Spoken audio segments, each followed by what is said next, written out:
నమస్కారం. D news కి స్వాగతం. నేను మీ మహంతి. ముందుగా ఈనాటి ముఖ్యాంశాలు.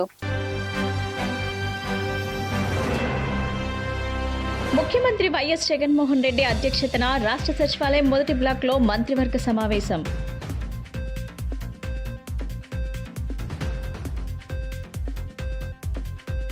గతంలో 5 సంవత్సరాలు ఎమ్మెల్యేగా ఉండి నియోజకవర్గ అభివృద్ధిని విస్మరించాడన్న వైసీపీ సెంట్రల్ నియోజకవర్గ ఇన్ఛార్జ్ వెల్లంపల్లి శ్రీనివాస్.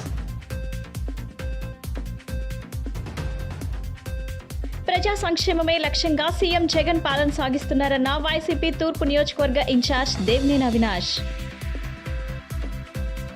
ముఖ్యమంత్రి వైఎస్ జగన్మోహన్ రెడ్డి అధ్యక్షతన రాష్ట్ర సచివాలయం మొదటి బ్లాక్ లో మంత్రివర్గ సమావేశం జరిగింది. పలు కీలక అంశాలపై చర్చించి నిర్ణయాలు తీసుకున్నారు. ఏపీలో నిరుద్యోగులకు ప్రభుత్వం గుడ్ న్యూస్ చెప్పింది. మెగా డిఎస్సి నోటిఫికేషన్ విడుదలకు గ్రీన్ సిగ్నల్ ఇచ్చింది. 6100 పోస్టులతో డిఎస్సి నిర్వహణకు కేబినెట్ ఆమోదం తెలిపింది. పలు కీలక అంశాలకు కేబినెట్ ఆమోదం తెలిపింది. మెగా డిఎస్సి నోటిఫికేషన్ విడుదలకు గ్రీన్ సిగ్నల్ ఇచ్చింది. 6100 పోస్టులతో డిఎస్సి నిర్వహణకు కేబినెట్ ఆమోదం తెలిపింది. వైఎస్ఆర్ చేయూత 4వ విడతకు ఫిబ్రవరిలో వైఎస్ఆర్ చేయూత నిధుల విడుదలకు ఆమోదం తెలిపింది. ఎస్సీ, ఎస్టీ, బీసీ, మైనార్టీ మహిళలకు 5,000 కోట్ల విడుదలకు ఆమోదం ఇచ్చింది. ఎస్ఐపిబి ఆమోదించిన తీర్మానాలకు ఇంధన రంగంలో 22,000 కోట్ల పెట్టుబడులు ప్రతిపాదనలకు ఆమోదం తెలిపింది. ప్రతి గ్రామ పంచాయతీకి పంచాయతీ సెక్రటరీ ఉండాలన్న నిర్ణయానికి, ఎస్సీఆర్టీలోకి ఐబీ భాగస్వామ్యానికి కేబినెట్ ఆమోదం తెలిపింది. యూనివర్సిటీలు, ఉన్నత విద్యా సంస్థల్లో పనిచేస్తున్న నాన్ టీచింగ్ సిబ్బంది పదవి విరమణ వయసు 60 నుంచి 62కు పెంపు. అటవీ శాఖలో 689 పోస్టుల భర్తీకి కేబినెట్ ఆమోదం తెలిపింది. నంద్యాల, కర్నూలు జిల్లాల్లో 2 విండ్ పవర్ ప్రాజెక్టులకు ఆమోదం చెప్పింది.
బోండా ఉమా గతంలో 5 సంవత్సరాలు ఎమ్మెల్యేగా ఉండి నియోజకవర్గ అభివృద్ధిని విస్మరించారని వైసీపీ సెంట్రల్ నియోజకవర్గ ఇన్ఛార్జ్ వెల్లంపల్లి శ్రీనివాసరావు విమర్శించారు.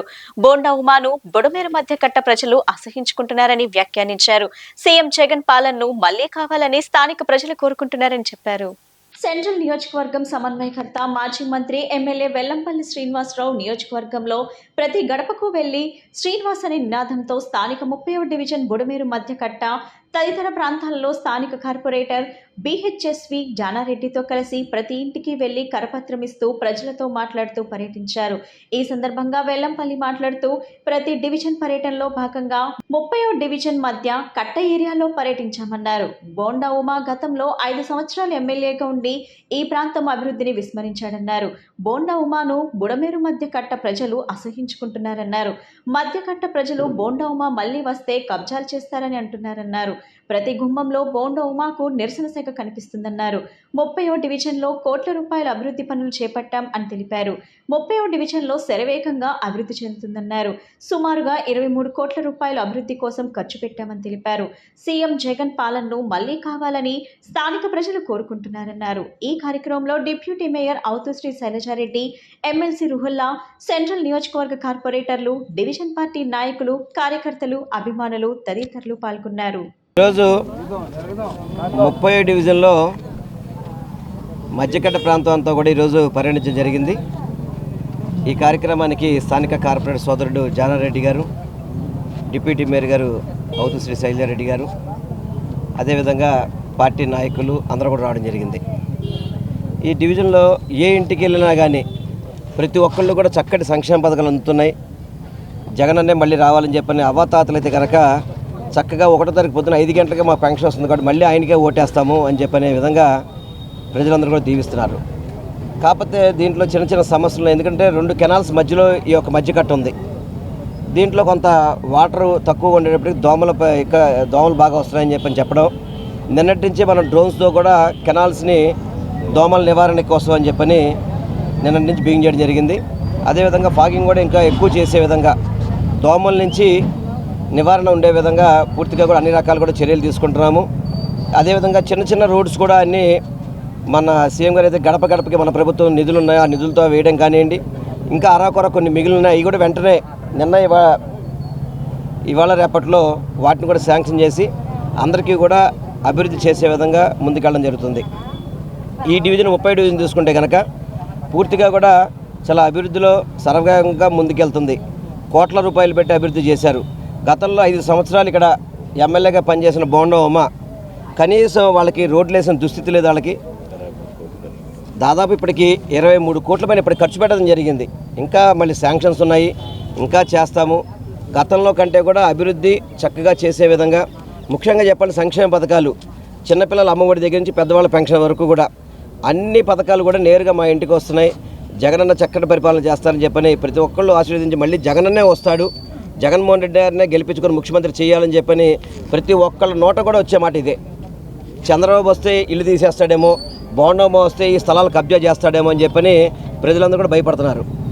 వాళ్ళు ఒకటే చెప్తారు, వాళ్ళని పొరపాటును కూడా మేము గెలిపించుకోం, మేము గెలిపించేది జగనన్నే అని చెప్పని ప్రతి ఒక్కళ్ళు కూడా చెప్తుంటే చాలా సంతోషంగా ఉంది. తప్పకుండా ఈ డివిజన్ నుంచి అత్యధిక మెజారిటీతో ఇస్తారని చెప్పని పూర్తి నమ్మకం ఉందని కూడా తెలియపరచుకుంటూ ఈ కార్యక్రమం ఇచ్చేసిన అందరికీ కూడా ధన్యవాదాలు తెలియపరచుకుంటాను. ఈరోజు సెంట్రల్ నియోజకవర్గంలో ఉన్నటువంటి 37 డివిజన్లో స్థానిక కార్పొరేటర్ గారు జానారెడ్డి గారు, అలాగే మన అభ్యర్థి గారు వెల్లంపల్లి శ్రీనివాస్ గారు ఆధ్వర్యంలో మరి ఇంటింటికి ప్రచారం భాగంలో మరి చాలా సంతోషంగా చాలా మంచి రెస్పాన్స్ ఉంది. ఎందుకంటే ప్రజల యొక్క దీవెనలు, ఏదైతే ప్రజలకు ఏం కావాలనేటువంటి మౌలిక సదుపాయాల మీద పార్టీ పనిచేస్తుంది కాబట్టి ప్రజలందరూ కూడా చాలా సంతోషంగా ఉందంటున్నారు. ఎందుకంటే ఇక్కడ ఉన్నటువంటి ప్రాంతంలో కొంచెం దోమల ఇబ్బంది అనేటువంటిది, ఎందుకంటే బుడమేరు పక్కనే ఉంది, మరి దానిలో భాగంగానే స్పెషల్ డ్రైవ్ అనేటువంటిది కూడా తీసుకోవడం జరిగింది. డివిజన్ వైజ్గా ఇద్దరిని ఓన్లీ దోమల మీద ఏం చర్యలు తీసుకోవాలనేటువంటి ఫాగింగ్ కానివ్వండి, ఏదైతే మన ఆయిల్ ఉందో దాన్ని స్ప్రే చేసే విధానంగానే 2 మనుషుల్ని స్పెషల్గా పెట్టడం జరిగింది. నిన్నటి నుంచి కూడా దాన్ని కూడా అందరూ ఫాలోఅప్ చేసుకొని ఎక్కడా కూడా ఇబ్బంది లేకుండా వాతావరణం. అలాగే ఇంకా పథకాలు అయితే చెప్పవసరం లేదు. జగన్మోహన్ రెడ్డి గారు ప్రతి ఒక్క ఇంటిలో కూడా ఎక్కడా కూడా ఓటు వేశారా అని అడగట్లేదు, లేదా మా కులవా అని అడగట్లేదు. ఇంకే పథకాలు ఇచ్చినా కూడా అందరికీ డైరెక్ట్గా డీబీటీ ద్వారా పథకాలు వెళ్ళిపోతా ఉన్నాయి. అవ్వాతాతలు ఎక్కువ ఉన్నారు ఇక్కడ, మరి వాళ్ళందరూ కూడా చక్కగా పొద్దున్నే ఇంటికి వచ్చి పెన్షన్ ఇస్తారనేటువంటిది చెప్తా ఉంటే చాలా సంతోషం. ఇది కాదా ప్రజల యొక్క పరిపాలన. ఎందుకంటే ప్రజల యొక్క పరిపాలన ఎందుకన్నానంటే జగన్మోహన్ రెడ్డి గారు ప్రతి ఒక్కరికి కూడా పథకం ఇస్తూ ఉన్నారు, ఎవరిని చూడట్లేదు. కులమతాలకు అతీతంగా ముందు మా పార్టీ ముందుకెళ్ళటం దేని మీద అంటే కులమతాలకు అతీతంగానే పరిపాలన సాగుతుంది కాబట్టి ప్రజలందరూ సంతోషంగా ఉన్నారు. ఇంకా డివిజన్ వైజ్గా అభివృద్ధి చెప్పవసరంలా, అభివృద్ధి పద్ధతుల్లో కూడా ముందుకు తీసుకెళ్తా ఉంది. రానున్న రోజుల్లో కూడా ఇంకెక్కడైనా ఇబ్బందులు ఉంటే కూడా అవి కూడా షార్ట్అవుట్ చేసి ముందుకెళ్తామని తెలియజేసుకుంటా ఉన్నాం. ఈరోజు 37 డివిజన్ 249 సచివాలయంలో మన ఎమ్మెల్యే గారు అయినటువంటి వెల్లంపల్లి శ్రీనివాస్ గారు ఈ 249 సచివాలయం మధ్యకట్లో పర్యటించడం జరుగుతుంది. ఏ ఇంటికి వెళ్ళినా కానీ మళ్ళీ జగనే రావాలి అని చెప్పేసి ప్రజలందరూ కూడా కోరుకుంటున్నారు. మా సార్ చెప్పినట్టుగా అలాగే దోమలు అనేది వాతావరణంలో మార్పు వల్ల కొంత ఇబ్బంది ఉన్నమాట వాస్తవమే. ఈ దోమల నివారణకి ప్రత్యేకంగా చర్యలు తీసుకుంటామని చెప్పేసి కార్పొరేషన్ నుంచి కమిషనర్ గారిని, మేయర్ గారిని జరిగినటువంటి నిన్న రివ్యూ చేసి ప్రజలందరికీ కూడా ఇబ్బంది లేకుండా తొందరగా దోమల బెడద నుంచి ఈ ఏరియానంతా కూడా కాపాడాలని చెప్పేసి నిర్ణయం తీసుకోవడం జరిగింది. రాబోయే రోజుల్లో కూడా ఇంకా మంచి సర్వీస్ ఇస్తామని చెప్పేసి వైఎస్ఆర్ కాంగ్రెస్ పార్టీ జగన్మోహన్ రెడ్డి గారి నాయకత్వంలో పేద ప్రజల పక్షాన ఉన్న పార్టీ ఏదైనా ఉందంటే అది జగన్మోహన్ రెడ్డి గారి పార్టీయే. ఇంకా ఇప్పటి వరకు ఇక్కడ ఈ మధ్యకట్లో జీజీఎంపీలో 20 లక్షలు, ఈ సచివాలయం పరిధిలో 20 లక్షల రూపాయలు పెట్టి జీజీఎంపీ నిధులతో రోడ్లు వేయడం జరిగింది. అలాగే ఇంకొక 15 లక్షల రూపాయలతో మిగిలిపోయినటువంటి అదనపు పనులు కూడా కేటాయించడం జరిగింది. అలాగే ఈ మెయిన్ రోడ్డును కూడా బీటీ రోడ్డు తొందరలో టెండర్లు పూర్తి చేసుకొని వేస్తామని కూడా తెలియజేస్తున్నాం. ఏదేమైనా సరే జగన్మోహన్ రెడ్డి గారి నాయకత్వంలో వెల్లంపల్లి శ్రీనివాస్ గారిని అఖండ మెజార్టీతో గెలిపించడానికి మేమంతా కూడా స్థానిక కార్పొరేటర్గా అలాగే మా డివిజన్ నాయకులందరి సహకారంతో అఖండ మెజార్టీతో గెలిపిస్తామని తెలియజేస్తున్నాం. ప్రజా సంక్షేమమే లక్ష్యంగా సీఎం జగన్ పాలన సాగిస్తున్నారని వైసీపీ తూర్పు నియోజకవర్గ ఇన్ఛార్జ్ దేవినేని అవినాష్ తెలిపారు. ప్రజా సంకల్ప పాదయాత్రలో ఇచ్చిన హామీలు అమలు, సంక్షేమ పథకాలు అందజేసిన చరిత్ర ముఖ్యమంత్రి జగన్ కే దక్కిందన్నారు. అర్హులైన ప్రతి ఒక్కరికి సంక్షేమ పథకాలు అందిస్తున్నామని తెలిపారు. గడప గడపకు మీ అవినాష్ అన్న హామీ కార్యక్రమంలో భాగంగా తూర్పు నియోజకవర్గ పరిధిలోని 7వ డివిజన్ శిఖామణి సెంటర్లో గడప గడపకు వెళ్లి ఈ 4.5 జగనన్న ప్రభుత్వంలో చేపట్టిన సంక్షేమాభివృద్ధి కార్యక్రమాల గురించి నియోజకవర్గ ఇన్ఛార్జ్ దేవినేని అవినాష్ వివరించారు. ఈ సందర్భంగా ఆయన మాట్లాడుతూ గతంలో ఎన్నడూ లేని విధంగా అర్హత ప్రణాళికబద్ధంగా ప్రతి ఒక్కరికి సంక్షేమ పథకాలు అందిస్తున్న ఏకైక ప్రభుత్వం తమదేనన్నారు.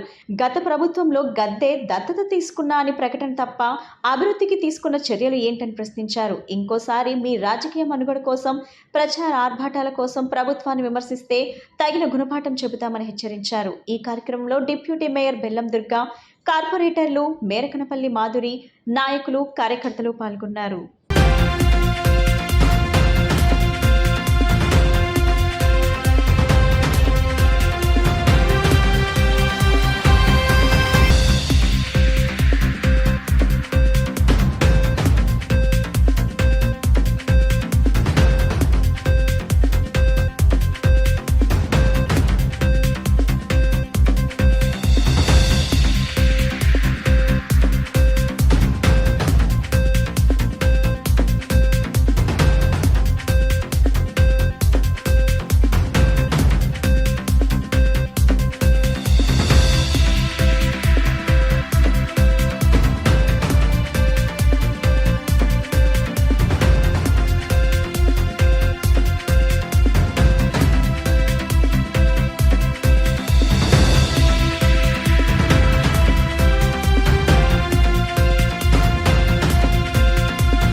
ఏడవ డివిజన్లో సోదరిమణి డివిజన్ కార్పొరేటర్ మాధురి గారు ఒక నాయకత్వంలో నేను కానివ్వండి, అదేవిధంగా నగర డిప్యూటీ మేయర్ బెల్లం దుర్గా గారు, అధ్యక్షులు సంపత్ గారు, సౌమ్య గారు కానివ్వండి, మాధవి గారు కానివ్వండి, చంద్రిక గారు కానివ్వండి, అనేక మంది పెద్దలు, డివిజన్ ముఖ్య నాయకులు ప్రతి ఒక్కరి గారు ఈరోజు శిఖామణి సెంటర్ ఉచ్చిపేట ప్రాంతంలో ప్రతి ఇంటికి గారు వెళ్ళి జగన్మోహన్ రెడ్డి గారు చేసిన సంక్షేమ కార్యక్రమాలు, ఈ 4.5 సంవత్సరాల కాలంలో చేసిన అభివృద్ధి కార్యక్రమాలు ప్రతి ఒక్కటి గారు వివరించడం జరిగింది. ప్రజలు ఎంతో సంతోషంగా, ఎందుకంటే ఈ ప్రాంతం మొత్తం గారా స్వర్గీయ వైఎస్ రాజశేఖర రెడ్డి గారన్నా, అదేవిధంగా ఇప్పుడు వైఎస్ జగన్మోహన్ రెడ్డి గారన్నా వాళ్ళ కుటుంబం ఎంతో ప్రేమగా ఉంటాం. గత ప్రభుత్వంలో ఈ ప్రాంతంలో ఈరోజు జగన్మోహన్ రెడ్డి గారు వచ్చిన తర్వాత ఈ ప్రాంతంలో ఇళ్ల పట్టాల రిజిస్ట్రేషన్ సమస్య కానివ్వండి, అదేవిధంగా రోడ్లు, డ్రైనేజు, వాటర్ వ్యవస్థ బాగు చేసే విధానం కానివ్వండి, ఇళ్ల పట్టాలు ప్రాసెస్ ముందుకు తీసుకెళ్లే విధానం కానివ్వండి, కేవలం జగన్మోహన్ రెడ్డి గారు ఒక నాయకత్వంలోనూ జరిగింది. కేవలం జరగటమే కాదు, ఈ ప్రాంతంలో ఉన్న వాళ్ళకి ఇళ్ల పట్టాల రిజిస్ట్రేషన్ చేపించే బాధ్యత గారు వైఎస్ఆర్ కాంగ్రెస్ పార్టీ తీసుకుంటుందని చెప్పి సందర్భంగా చెప్తూ, ఈరోజు ప్రతిపక్ష పార్టీలు ఎన్ని విమర్శలు చేసినా, ఎన్ని అబద్ధాలు చెప్పినా, ఈరోజు ప్రజల గుండెల్లో సంక్షేమ కార్యక్రమాలు తీసుకుంటున్న ప్రతి ఒక్కరు గారా ఈరోజు జగన్మోహన్ రెడ్డి గారు ఒక నాయకత్వం, ఆయన పార్టీయే మళ్ళీ రావాలని చెప్పిన ఒక మంచి ఉద్దేశంతో ఈరోజు ప్రజానికం మాకు మద్దతు ఇస్తాం. ఈరోజు తూర్పు నియోజకవర్గంలో మరీ ముఖ్యంగా 7వ డివిజన్లో దాదాపుగా 7 కోట్ల రూపాయల వరకు అభివృద్ధి కార్యక్రమాలు కొండ ప్రాంతం కానివ్వండి, దిగువ ఉన్న ప్రాంతం మొత్తం అన్ని ప్రాంతాల ద్వారా అభివృద్ధి కార్యక్రమాలు చేసుకుంటూ ముందుకెళ్తాం గారు జరుగుతుంది. తప్పకుండా రాబోయే రోజుల్లో ఏ నమ్మకం అయితే ఇక్కడ ఉన్న స్థానిక ప్రజానికానికి వైఎస్ఆర్ కాంగ్రెస్ పార్టీ మీద ఉందో ఆ నమ్మకాన్ని నిలబెట్టుకుని 2024లో జగన్మోహన్ రెడ్డి గారు ఒక నాయకత్వం బలపరిచే విధంగా, మళ్ళీ ఆయన ముఖ్యమంత్రిగా చేసే విధంగా ఈ నియోజకవర్గంలో వైఎస్ఆర్ కాంగ్రెస్ పార్టీ జెండా ఎగరవేస్తానికి ఈ డివిజన్ ప్రజానికం కానివ్వండి, నియోజకవర్గ ప్రజానికం కానివ్వండి, ప్రతి ఒక్కరి గారు సిద్ధంగా ఉందని గారు సందర్భంగా చెప్తూ సెలవు తీసుకుంటాం. డివిజన్లోని గడప గడప మన ప్రభుత్వం సికామణి సెంటర్ మరి గుర్తుపేటలో మా యొక్క తూర్పు నియోజకవర్గ ఎమ్మెల్యే అభ్యర్థి అయిన శ్రీ దేవినేని అవినాష్ గారు, మరి స్థానిక కార్పొరేటర్ స్టాండింగ్ కమిటీ మెంబర్ అయిన మాధురి గారు, మరియు వైఎస్ఆర్సీపీ నాయకులు సంపత్ గారు అందరం కూడా పాల్గొనడం జరిగింది. నిజంగా ఈ యొక్క ఏరియాలో తిరుగుతుంటే ప్రతి ఒక్కరు, ఎందుకంటే వైఎస్ఆర్ కుటుంబ సభ్యులు ఎక్కువగా ఇక్కడ ఉన్న వాళ్ళందరూ కూడా ప్రతి ఒక్కరు కూడా అప్పుడున్న రాజశేఖర రెడ్డి గారు దివంగత నేత అంత అభిమానులు. మళ్ళీ జగన్మోహన్ రెడ్డి గారి యొక్క పరిపాలనలో ప్రతి ఒక్కరు కూడా మేము సంక్షేమ పథకాలు అందుకుంటున్నాం. మరి అభివృద్ధి కూడా ఈరోజు గతంలో మీరు వచ్చినప్పుడు చెప్పిన వాటర్ సమస్యలు కానీ, డ్రైనేజ్ సమస్యలు అన్నీ కూడా నెరవేరినాయి. మరియు ఏదైతే ఇక్కడున్న ఉర్తుపేట ఇవన్నీ కూడా ఇళ్ల పట్టాల సమస్యలు చెప్పారో మరి అవి కూడా కలెక్టరేట్లో తీసుకెళ్ళటం, మరి కలెక్టర్ గారితో సమావేశమై ఈ యొక్క ఏదైతే హిల్ ఏరియాస్ అన్నిటికీ కూడా వాటికి ఒక మెమరాండం కూడా ఇవ్వటం జరిగింది కలెక్టర్ గారికి. మరి ఇవన్నీ కూడా ప్రభుత్వ దృష్టికి తీసుకెళ్లారు అవినాష్ గారని ప్రజలే ఈరోజు ప్రతి ఒక్కరు నీరాజనం పడుతున్నారు. ఎందుకంటే ఈరోజు మమ్మల్ని పలకరించి సంక్షేమ పథకాలు ఒక పక్క, మరి ఏదైనా సమస్య ఉన్న వెంటనే అధికారులతో మాట్లాడతాం. ఇంకేమన్నా ఈరోజు స్వర్గీయ దేవినేని నెహ్రూ గారి ట్రస్ట్ ద్వారా ఎంతోమందికి జీవనోపాధికి ఎంతోమందికి బళ్ళు కానీ, మరి వాళ్ళ కోసం ఏదన్నా విద్యకు కానీ ఏదన్నా అడిగినా కూడా వెంటనే దోచుకుంటున్నారో వాళ్ళలాగా ఇళ్ల పట్టాలకి, టిట్కో ఇళ్ళకి ఈ రోజుకి కూడా ఆ సమస్యలు మేము తీర్చుకుంటున్నాం. మరి వాళ్ళు చేసింది మా మీద బురద జల్లటం, ఎలక్షన్స్ టైం వస్తుంది కాబట్టి ఆ రకంగా మాట్లాడుతున్నారు. ఈరోజు మేమందరం కూడా ఒకటే అడుగుతున్నాం, వాళ్ళు ఈ రోజుకి గతంలో వాళ్ళు ఏమైనా చేసుంటే మరి ఈరోజు ఇదే తూర్పు నియోజకవర్గం వాళ్ళందరినీ ఒకసారి రమ్మంటున్నాం. మేము పేపర్ వర్క్గా ఎన్నో విధాలుగా ప్రూఫ్ చూపిస్తాకి మరి 550 కోట్లతో తూర్పు నియోజకవర్గం అభివృద్ధి జరిగిందంటే మరి గతంలో వాళ్ళు దోచుకున్నారో వాళ్ళకే ఆ ప్రశ్న నేను వదిలేస్తున్నాను. ఎందుకంటే వాళ్ళు చేయలేని పనులే కదా ఈరోజు మేము ప్రతిదీ ప్రజలకి అభివృద్ధి కళ్ళకు కట్టుకట్టు ఈరోజు తూర్పు నియోజకవర్గం అభివృద్ధి పడుతున్న ప్రతి డివిజన్ కూడా సుమారు 5-6 కోట్ల నుంచి 12 కోట్ల వరకు డెవలప్ అయిందంటే మరి అభివృద్ధి మరి మేము చేస్తున్నామంటే మరి ఎవరు దోచుకున్నారు, మరి ఎవరు పని చేస్తున్నారో ప్రజానికమే గమనిస్తుంది. తప్పకుండా వాళ్ళు అన్న మాటలు కాదు, ప్రజానికం వాళ్ళు చేసిన దోచుకునే పనికి వాళ్ళని కేవలం 14 సీట్లకి అంకితం చేస్తే ఈరోజు అధికారం పార్టీ మాకు 50 సీట్లు ఇచ్చి మమ్మల్ని అధికారంలో కూర్చోబెట్టింది. మళ్ళీ ఆ తీర్పునే ప్రజానికం చూస్తున్నారు. కాబట్టి రానున్న రోజుల్లో ఇంకా వాళ్ళని భూస్థాపనలో దించే విధంగా ప్రజలే తీర్పిచ్చే విధంగా అందరూ కూడా ఉన్నారని చెప్తూ సెలవు తీసుకుంటాం. మన 7వ డివిజన్లో సికామణి సెంటర్ ఉడ్డుపేట ఉడుమల రామారావు వీధిలో మన ముఖ్య నేత, మన ఇన్ఛార్జ్ గారు అయిన దేవినేని అవినాష్ గారు, మన డిప్యూటీ మేయర్ బెల్లం దుర్గా గారు, స్థానిక పెద్దలు 7వ డివిజన్ సంపత్ గారు, మాధవి గారు, సుభాషిణి గారు, చంద్రిక గారు, ఇట్లా తదితరులు అందరూ పాల్గొనడం అయితే జరిగిందండి. ఈరోజు మన కార్యక్రమం చూసుకున్నట్టయితే ఈ బాడోపేట, ఉడ్డుపేట, సికామణి సెంటర్ మెయిన్గా మన వైఎస్ఆర్సీపీ ప్రజలు ఎక్కువ మంది ఉన్నారండి. వైఎస్ఆర్సీపీ అభిమానులు, వాళ్ళకి ప్రతి ఒక్కటి వాళ్ళకి అందుతుంది. వాళ్ళెంతో సంతోషంగా గత ప్రభుత్వం నుంచి మన ముఖ్య నేత ఉన్న దగ్గర నుంచి వాళ్ళు మనతోనే ఉండటం జరిగింది. ఈరోజు మన అవినాష్ అన్న తిరుగుతున్నప్పుడు అని మాకు ఎవరు ఏ నాయకులు రాలేదు, ఏ ఎమ్మెల్యే రాలేదు, ఎప్పుడు ఎవరు రాకపోయినా మేము మీ వైపే ఉన్నాం, కానీ మీరు పతాక మా దగ్గరికి వచ్చే నాయకులు అంటే ఎవరైనా ఉన్నారంటే మీరే అని వాళ్ళు ఎంతో సంతోషంగా చెప్పడం జరిగింది. మాకు అన్ని సంక్షేమ పథకాలు అందుతున్నాయి. వాలంటీర్స్ కూడా మా దగ్గరికి వచ్చి ఏం కావాలని అడుగుతున్నారు. గతంలో ఇక్కడ వాటర్ ప్రాబ్లం అనేది ఉండటం జరిగింది. ఆ వాటర్ ప్రాబ్లం కూడా మనం ఇక్కడ సాల్వ్ చేయడం జరిగింది. అండ్ డ్రైనేజ్ ప్రాబ్లం కూడా సాల్వ్ చేయడం జరిగింది. ప్రజలు చాలా సంతోషం వ్యక్తం చేస్తున్నారండి. రాబోయే కాలంలో మన అవినాష్ అన్నని తూర్పు నియోజకవర్గంలో మెజారిటీతో గెలిపించుకుంటామని ప్రజలే చెప్తున్న పరిస్థితి మన గ్రూప్లో ఉండటం జరిగింది. ఇది వినటానికే చాలా హాస్యపదంగా ఉందండి. వాళ్ళ టీడీపీ ప్రభుత్వం చూసుకున్నట్టయితే మన గత ప్రభుత్వంలో చాలా డివిజన్లో గత 30 సంవత్సరాల నుంచి ఎక్కడ ఏ అభివృద్ధికి నోచుకొని మన తూర్పు నియోజకవర్గంలోని ఎన్నో అభివృద్ధికి నోచుకొని ప్రదేశాలు మన అవినాష్ అన్న వచ్చిన తర్వాత టీడీపీ హయాంలో ఉన్న కొన్ని ప్రాంతాలను కూడా ఆయన అభివృద్ధి చేయడం జరిగింది. దగ్గర ఒక్కొక్క డివిజన్కి వచ్చి 15 కోట్లు, 13 కోట్లు, 5 కోట్ల నుంచి 13 కోట్ల వరకు డెవలప్మెంట్ అనేది జరిగింది. వాళ్ళ హయాంలో జరిగిన టీడీపీ టిట్కో హౌసెస్ ప్రాబ్లంను కూడా మన హయాంలో వైఎస్ఆర్సీపీ ప్రభుత్వం వచ్చిన తర్వాత వాళ్ళు తినేసిన సొమ్మును మన వైఎస్ఆర్సీపీ ప్రభుత్వం అనేది ఇవ్వడం జరిగింది. నిన్న కౌన్సిలింగ్లో కూడా ఆ టిట్కో హౌసెస్ వాళ్ళు తీసుకున్నప్పటికీ మనల్ని ఇవ్వమంటం జరుగుతుంది. ఎంతో హాస్యప్రదంగా ఉంది ఇది వినడానికి కూడా. ఎందుకంటే వాళ్ళు దోచుకున్న సొమ్ము ఇదంతా. వాళ్ళు దోచుకుని మా మీదకి నెట్టి మమ్మల్ని ఇస్తున్న ప్రభుత్వాన్ని కూడా వాళ్ళు పాయింట్అవుట్ చేస్తూ ఇంకా మాట్లాడటం అనేది చాలా హాస్యప్రదంగా ఉందండి. అక్రమ కట్టడాలు అనేవి వాళ్ళ ప్రభుత్వంలో, టీడీపీ ప్రభుత్వంలో ఎక్కువ జరిగినాయో, వైఎస్ఆర్ ప్రభుత్వంలో ఎక్కువ జరిగినాయో వాళ్ళందరినీ డిబేట్కి కూర్చోపెట్టమనండి. మేము సిద్ధంగా ఉన్నాం మాట్లాడటానికి. ప్రతి ఒక్క కార్పొరేటర్ అనేది ముందుకు రావడం జరుగుతుంది. మా వైసీపీ కార్పొరేటర్లు వచ్చిన తర్వాత టీడీపీ ప్రభుత్వం ఎంత దిగజారిపోయిందో వాళ్ళ మాటల ద్వారానే మనం చూస్తున్నామండి. ప్రజల్లో క్రీడా సంస్కృతి ద్వారా ఆరోగ్యకర జీవన శైలిని పెంపొందించుకునేందుకు రాష్ట్ర ప్రభుత్వం అత్యంత ప్రతిష్టాత్మకంగా ఆడుదామాంధ్ర క్రీడోత్సవాలను పండుగ వాతావరణంలో నిర్వహిస్తుందని జిల్లా కలెక్టర్ ఎస్ ఢిల్లీరావు అన్నారు.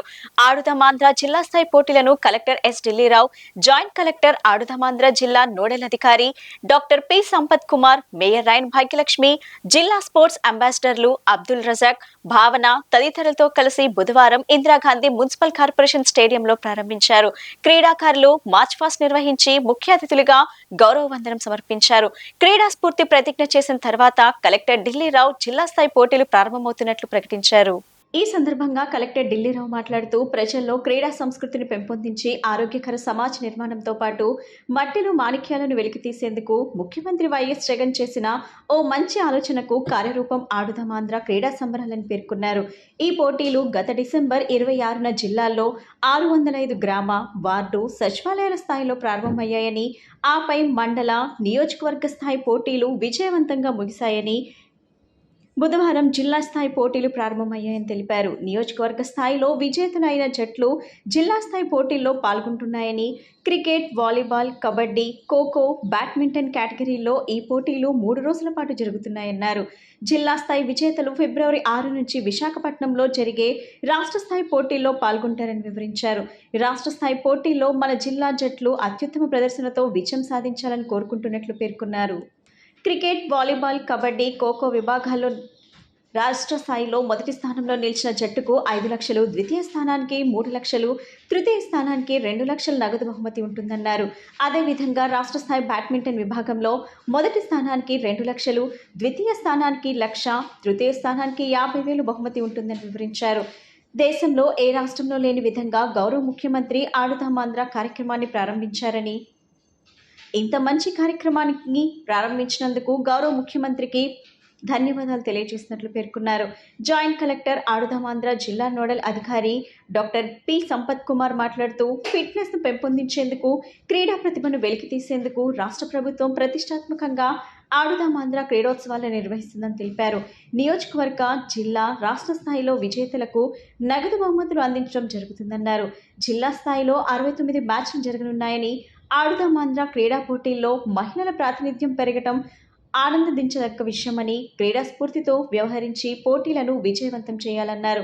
అనంతరం విజయవాడ మేయర్ రాయన భాగ్యలక్ష్మి మాట్లాడుతూ క్రీడల ద్వారా ఆరోగ్యాన్ని పెంపొందించేందుకు ప్రతిభను గుర్తించి మట్టిలో మాణిక్యాలను వెలికితీసి ప్రోత్సహించే లక్ష్యంతో ముఖ్యమంత్రి ఆడుదామాంధ్ర క్రీడా పండుగను ప్రారంభించారని పేర్కొన్నారు. రాష్ట్ర ప్రభుత్వం ఆడుదామాంధ్ర నగదు, ఇతర బహుమతుల కోసం 12 కోట్లు ఖర్చు చేస్తుందన్నారు. కలెక్టర్ ఎస్ ఢిల్లీరావు అతిథులతో కలిసి క్రికెట్ ఆడి పోటీలను ప్రారంభించారు. విజయవాడ తూర్పు, విజయవాడ పశ్చిమ నియోజకవర్గాల జట్ల క్రికెట్ మ్యాచ్కు టాస్ వేశారు. ఈరోజు అభివృద్ధి లేదు, పిల్లలకి ఉద్యోగ అవకాశాలు లేవు అన్న ప్రతిపక్షానికి తెలియజేస్తున్నాము. ఈరోజు మన ఏదైతే సచివాలయ వ్యవస్థ ఉందో స్టేట్ వైడ్గా ఈ సచివాలయ సెక్రటరీలు 130,000 మంది వచ్చినారు. అందులోన 80% స్పోర్ట్స్ కోటాలో వచ్చిన వాళ్ళే. మీకు అది రాబోయే కాలంలో మంచి అవకాశం, దాన్ని మీరు వినియోగించుకోవాలి. వినియోగించుకునే విధంగా ఈరోజు ఎవరైతే ఈ నియోజకవర్గాల నుంచి మనకి డిస్ట్రిక్ట్ నుంచి స్టేట్కి వెళ్తారో వాళ్ళకి రాబోయే కాలంలోన ఇంకా సచివాలయాల్లోన ఇంకా వేకెన్సీస్ ఉన్నాయి. వేకెన్సీస్ ఫిలప్ చేసేటప్పుడు అవి మీకు ఉపయోగపడతాయి. రాబోయే కాలంలో మళ్ళీ వైనాట్ 175 అన్న విధానంలోన సీఎం గారు ఏదైతే వెళ్తున్నారో మళ్ళీ మన ఆంధ్రప్రదేశ్కి సీఎంగా మన జగన్మోహన్ రెడ్డి గారే రాబోతున్నారు.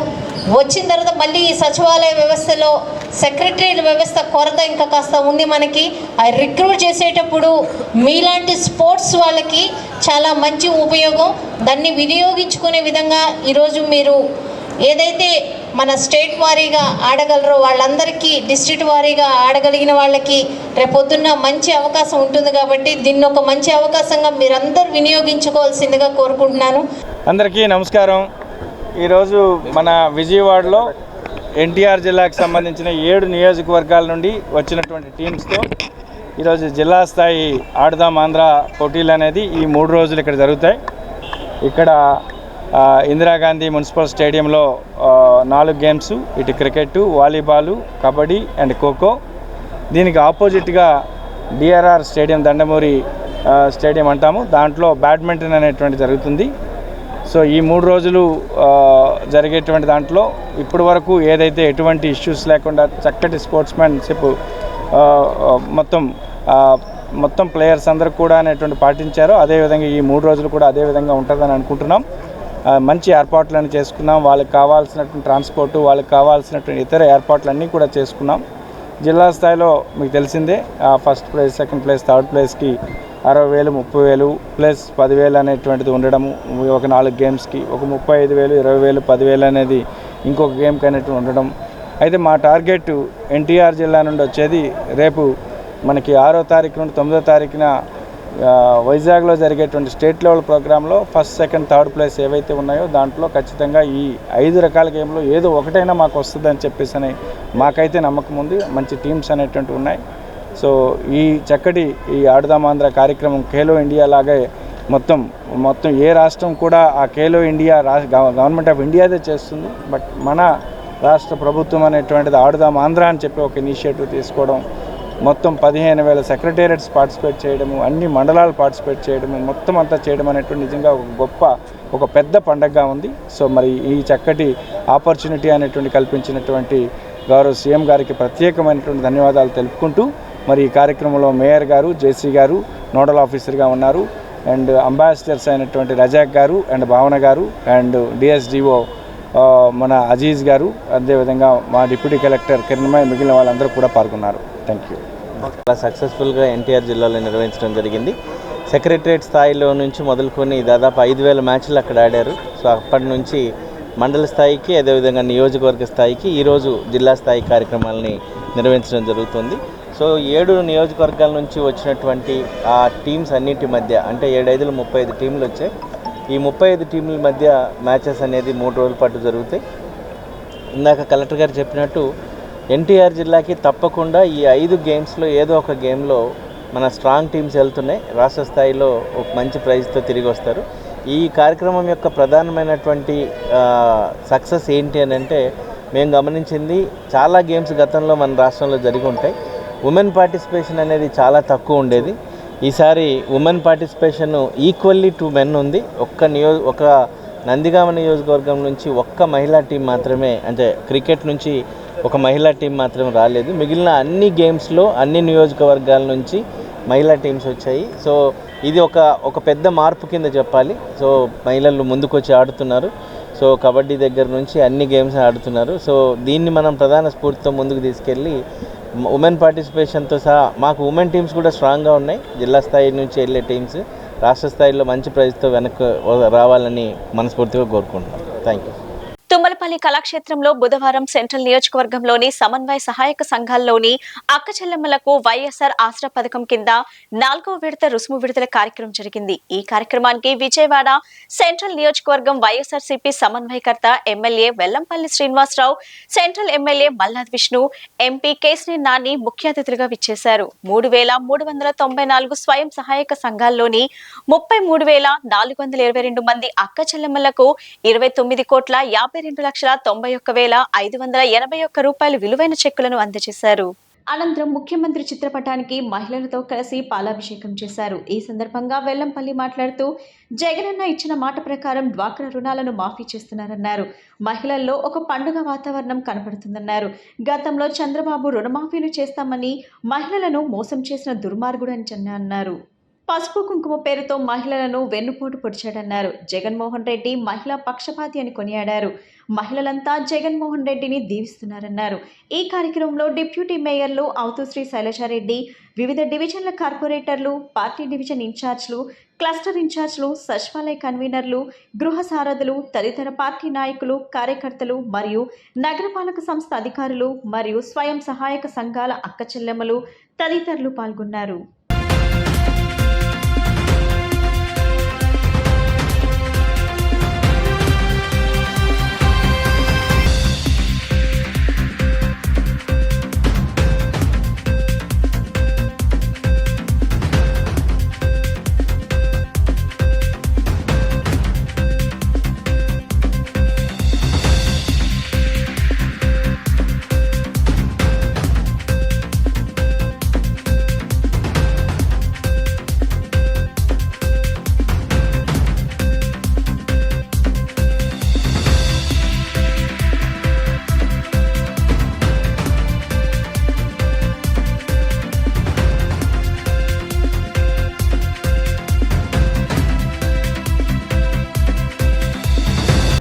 అధికారులు డేటా ఇచ్చారు. ఇప్పుడు విజయవాడ పశ్చిమ సెంట్రల్ నియోజకవర్గంలో 29 కోట్ల చిల్లర అంటే దాదాపు 30 కోట్లు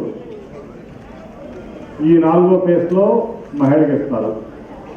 అట్లాగే ఆశాపత్రం కింద, అట్లాగే ఇంతకుముందు 3 ఫేజ్లో కలిపి దాదాపు 100 కోట్ల పైన ఓన్లీ విజయవాడ సెంట్రల్ నియోజకవర్గంలో, అట్లాగే విజయవాడ నగరానికి మొత్తంగా కలిపి 300 కోట్ల చిల్లర, 330 కోట్లు దగ్గర. అంటే నిజంగా కూడా జగన్మోహన్ రెడ్డి గారికి మనందరం కూడా ఎన్ని జన్మలైనా సరే రుణపడి ఉండాలి, దాంట్లో ఎటువంటి సందేహం లేదు. ముఖ్యంగా నేను చూశాను చంద్రబాబు నాయుడు గారిని. ఇంతకుముందు 2014 ఆయన ముఖ్యమంత్రి ముందు ఆయన రైతు రుణమాఫీ చేస్తానని చెప్పాడు. రైతు రుణమాఫీ చేయలేదు ఆయన. అట్లాగే డ్వాక్రా రుణాలు మాఫీ చేస్తున్నారు, అది కూడా చేయలేదు. కానీ జగన్మోహన్ రెడ్డి గారు తన మేనిఫెస్టోలో ఏదైతే పెట్టారో నవరత్నాలు, నేను ఈ మధ్యకాలంలో చూస్తే అన్ని పథకాల్లో అన్ని పథకాలు నవరత్నాల్లో అన్నీ కూడా నేను పేదలకు మాట ఇచ్చాను, ఖచ్చితంగా ఆ మాట మీద నేను నిలబడాలి, ఎట్టి పరిస్థితిలో అక్క చెల్లెలికి కానీ ఎటువంటి పరిస్థితిలో ఇబ్బంది కలగకూడదు అని ఒక ఉన్నత ఆశయంతో, ఉన్నత లక్ష్యంతో పేదవారి పక్షాన నిలబడినటువంటి వ్యక్తి అంటే జగన్మోహన్ రెడ్డి గారు. ఈ దేశంలోనే, ఈ రాష్ట్రంలో, ఈ దేశంలో ఇవాళ ఆయనకి ఎన్ని ఇబ్బందులు, ఆర్థిక ఇబ్బందులు ఎదురైనా, రకరకాల ఆర్థిక ఇబ్బందులు, కరోనాలో 2 సంవత్సరాలు పూర్తిగా దేశం అంతా కూడా ప్రపంచంగా స్తంభించిపోయింది, దేశం కాదు. అటువంటి పరిస్థితుల్లో కూడా మరి ఎక్కడా కూడా ఈ పథకాలు ఆకుండా ఇవాళ 2,50,000 కోట్ల రూపాయలు ఈ రాష్ట్రంలో పేదవారికి పెంచినటువంటి 4.5 ఏళ్లలో పేదవారికి పెంచినటువంటి వ్యక్తి ఉన్నారంటే అది జగన్మోహన్ రెడ్డి గారు. ఈ రాష్ట్రంలో కాదు, ఈ దేశం పరిస్థితి చూసుకుంటే స్వతంత్రం వచ్చిన తర్వాత ఎక్కడ జరగాల ఇటువంటి సంక్షేమ పథకాలు, అటువంటి గొప్ప పథకాలు మరి పేదవారి కోసం 2 లక్షల కోట్లు ఆయన ఇచ్చారు. ఇదే నిదర్శనం. పేదల పక్షపాతి జగన్మోహన్ రెడ్డి గారు, ధనిక పక్షపాతి చంద్రబాబు నాయుడు గారు అంటున్నారు. చేసిన స్థానిక పార్లమెంట్ సభ్యులు కేసీఆర్ నాని గారికి, సభాధ్యక్షులు సోదరులు స్థానిక శాసనసభ్యులు మల్లాదృష్ణులు గారికి, నగర మేయర్ గారు రాయన భాగ్యలక్ష్మి గారికి, డిప్యూటీ మేయర్ గారు అవుతుశ్రీ శైలజారెడ్డి గారికి, కార్పొరేటర్స్కి, ఇక్కడ విచ్చేసిన అధికారులకి, ముఖ్యంగా మా ఎదురుగా ఉన్న మహిళా తల్లులందరికీ కూడా నా ఉదయపూర్వక నమస్కారాలు. ఏదైతే వైఎస్ జగన్మోహన్ రెడ్డి గారు ఎన్నికల ముందు మాట ఇచ్చారో, ఇచ్చిన మాట ప్రకారం ఏదైతే డ్వాక్రా రుణమాఫీని ఈరోజు పూర్తిగా కూడా 4వ విడత ద్వారా ఈరోజు ప్రతి ఒక్కరికి కూడా మంచి చేసే విధంగా ఈరోజు ఈ కార్యక్రమాన్ని చేయడం జరుగుతుంది. గతంలో చంద్రబాబు నాయుడు 2014 ఎన్నికల ముందు కూడా చెప్పాడు, మీ డోక్రా రుణమాఫీ పూర్తిగా చేస్తాను, మీరు బ్యాంకులో నగలకి వడ్డీ కట్టద్దు, అది కట్టద్దు, ఇది కట్టద్దు అని చెప్పని బోర్డు మాటలు ఇచ్చాడు. కానీ దాన్ని ఏ మాత్రము నెరవేర్చకుండా మహిళలకి ఎన్నికల ముందు పసుపు కుంకుమ అని చెప్పని డబ్బులు ఇస్తే వాళ్ళు ఓట్లు వేస్తారని చెప్పని చంద్రబాబు నాయుడు ప్రయత్నం చేశాడు. కానీ ప్రజలకి మహిళలకి చాలా విజ్ఞులు అందరూ కూడా తెలుసుకున్నారు. కానీ ఏదైతే డోక్రా రుణమాఫీ అని చెప్పి మహిళలను మోసం చేశారో ఆ మహిళలంతా కూడా వైఎస్ జగన్మోహన్ రెడ్డి ఏదైతే చెప్పి ముందుకొచ్చారో మీ నమ్మకాన్ని ఒమ్ము చేయకుండా ఈరోజు వైఎస్ జగన్మోహన్ రెడ్డి గారు మీ యొక్క ఆస్త్రాన్ని పూర్తిగా కూడా ఈ రోజుతో మీకు అందరికీ కూడా డబ్బులు పంపిణీ చేయడం జరిగింది. ఆసరా సభను పెట్టాలి అని చెప్పి ఈ సభకు ఈరోజు వేదికను అలంకరించిన రాష్ట్ర ప్రభుత్వం సంక్షేమాన్ని ప్రజలకు అందించాలి అనే ఉద్దేశంతో జగన్ గారు నిర్ణయించడం జరిగింది. నూతన పెన్షన్లు 3,000 రూపాయల పెన్షన్, అలాగే ఈ ఆసరా ద్వారా విజయవాడ సెంట్రల్ నియోజకవర్గంలో 3,394 గ్రూపులుంటే 4 విడతలు కలిపి 115 కోట్ల రూపాయలు నిధుల్ని ఈ 4 సంవత్సరాల్లో జమ చేయడం జరిగింది. ఇది ఈ ప్రభుత్వంలోనే జరిగిందని చెప్పని ఈ సందర్భంగా మనం చూసుకుంటాం. గతంలో తెలుగుదేశం ప్రభుత్వం ఇలాంటి కార్యక్రమాలని చేసినటువంటి సందర్భం కానీ దాఖలా కానీ లేదు. జగన్మోహన్ రెడ్డి గారి ప్రభుత్వానికి ప్రత్యేకమైనటువంటి శ్రద్ధ మహిళల మీద. ఎందుకంటే ఈరోజు ఈ గ్రూపులన్నీ కలిపి 33,427 గ్రూపులు ఉన్నాయి. ఈ గ్రూపులు ఈ 4 సంవత్సరాల్లో 116 కోట్ల రూపాయలు నిధులు జమ అయ్యాయంటే ఎవరైనా ఈ విధంగా గతంలో చేసున్నారా అని చెప్పని మీరందరూ కూడా ఆలోచించుకోవాలి. మహిళలకే ఈ ప్రభుత్వం ప్రాధాన్యత ఇచ్చినటువంటి సందర్భం. రాష్ట్రంలో ప్రజా ఆస్తులను చట్టబద్ధంగా హస్తగతం చేసుకునేందుకు ఏపీ భూ యాజమాన్య హక్కు చట్టం తీసుకొచ్చినట్లు కనిపిస్తుందని బెజవాడ బార్ అసోసియేషన్ నేతలు అన్నారు. దీనిపై అసోసియేషన్ ఆధ్వర్యంలో న్యాయవాదులు ఆందోళన మరింత ఉధృతం చేస్తామని సీనియర్ న్యాయవాదులు చేకూరు శ్రీపతిరావు, చలసాని అజయ్ కుమార్ తెలిపారు. రాజ్యాంగానికి లోబడి పనిచేయాల్సిన రాష్ట్ర ప్రభుత్వం కనీస ధర్మాన్ని పక్కన పెట్టి పరిపాలన సాగిస్తుందని, ఇప్పటికైనా ప్రభుత్వం ఈ చట్టంపై నిర్ణయం మార్చుకోవాలని కోరారు. వైసీపీ ప్రభుత్వం తీసుకువచ్చిన భూ హక్కు చట్టాన్ని రద్దు చేయాలని కోరుతూ రాష్ట్ర వ్యాప్తంగా నిరసనలు చేపడుతున్న నేపథ్యంలో నగరంలోని బెజవాడ బార్ అసోసియేషన్ ఆధ్వర్యంలో న్యాయవాదులు కోర్టు ఎదుట చేపట్టిన ఆందోళన నేటికి 43వ రోజుకు చేరుకుంది. ఈ దీక్షలో సీనియర్ న్యాయవాదులు చెరుకూరు శ్రీపతిరావు, చలసాని అజయ్ కుమార్ పాల్గొన్నారు. దీక్షలో పాల్గొన్న న్యాయవాదులకు సెంట్రల్ నియోజకవర్గం తెలుగుదేశం ఇన్ఛార్జ్ బోండా ఉమామహేశ్వరరావు సంఘీభావం తెలిపారు. ఈ సందర్భంగా సీనియర్ న్యాయవాదులు చేకూరు శ్రీపతిరావు, చలసాని అజయ్ కుమార్ మాట్లాడుతూ ఈ చట్టం క్రూరమైనదని మండిపడ్డారు. సామాన్యుల ఆస్తులకు రక్షణ ఇవ్వని భూ యాజమాన్య హక్కు చట్టంలోని లోగుట్టును అందరికీ అర్థమయ్యేలా చెప్పి చైతన్యం చేస్తామని ప్రజలకు భరోసా ఇచ్చారు. ప్రజల ఆస్తికి శాశ్వత యాజమాన్య హక్కు కల్పించే పేరుతో వైసీపీ ప్రభుత్వం చట్టాన్ని తీసుకువచ్చిన విధానం పరిశీలిస్తే రాజ్యాంగంలోని మౌలిక సూత్రాలను ధిక్కరించినట్టే కనిపిస్తుందన్నారు. అడ్డగోలుగా చట్టాన్ని చేసినట్లు అర్థమవుతుందన్నారు. తల్లిదండ్రులు వారసత్వంగా ఇచ్చిన ఆస్తికి సంబంధించిన పట్టాధార్ పుస్తకాల్లో జగన్ ఫోటో ఎందుకని ప్రశ్నించారు. కష్టపడి సంపాదించుకున్న భూముల్లో పాత సర్వే రాళ్లపైన జగన్ బొమ్మ ఏమిటని నిలదీశారు. ప్రజల ఆస్తులన్నీ పాలకుడి గుప్పెట్లో ఉన్నట్టు అతను ఇచ్చేవాడు, మిగిలిన వాళ్ళంతా చేయి చాచేవాళ్ళనే ఉద్దేశంతో ఇలా చేస్తున్నట్లు ఉందన్నారు. ఈ కార్యక్రమంలో పలు జిల్లాల బార్ అసోసియేషన్ ప్రతినిధులు, సీనియర్ న్యాయవాదులు పాల్గొన్నారు. భూ చట్టాలు అంటే టైటిలింగ్ యాక్ట్ మీద 2022 చట్టం అనేది చాలా దారుణమైన విషయం. భూసేకరణ చట్టం కాదు, ఇది భూపక్ష చట్టం అనే చట్టంలో ఎటువంటి సందేహం లేదు. ప్రజలకి కావాల్సిన హక్కులు ఇవ్వాల్సిన ప్రభుత్వం ₹1 ఇవ్వగా ప్రతి ₹1 కోటి ప్రాపర్టీ కొంటే ఇవాళ 10 లక్షల రూపాయల దాకా మనకు ఖర్చు అవుతా ఉన్నాయి. రిజిస్ట్రేషన్గా 8% ట్యాక్స్ ద్వారా తక్కువ ఇతర ఖర్చులు అవుతూ ఉన్నాయి. ఇన్ని చట్టాలు ఉన్నా కూడా ఈ చట్టాలన్నీ కాదని చెప్పి రిజిస్ట్రేషన్ చేయాలా, స్టాంప్ డ్యూటీ కట్టాలా, కట్టిన తర్వాత కూడా మళ్ళీ ఈ రిజిస్ట్రార్ దగ్గర రిజిస్ట్రేషన్ చేసుకున్నది కాకుండా మళ్ళీ ల్యాండ్ సీలింగ్ అథారిటీ దగ్గర రిజిస్ట్రేషన్ చేయించుకోవాలా. చేయించుకోకపోతే కనుక మీ ప్రాపర్టీ ఉంటుందో లేదో తెలియదు.